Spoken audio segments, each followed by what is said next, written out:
Ibabalik ulit. If you want kayo ipapasok sa loob. Hindi na po. Okay na.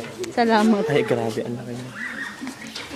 Pasensya na. Medyo mahangin po kasi kaya nalalaglag yung mga dahon. Medyo marumi yung bulungan nila. Hindi siya nagalaw. Naantay ka niyang tumalon. Minsan po, 60 years old. Almost na.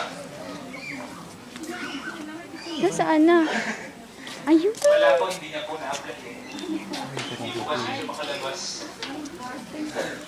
Ayan, okay. So we have po dito. Ito yung biggest na makikita ninyo dito sa amin. But meron kaming mas malaki pa sa kanya, but nandun po yun sa breeding area namin. So si Surigao, yun yung tinatawag nilang putol. Tagalaki.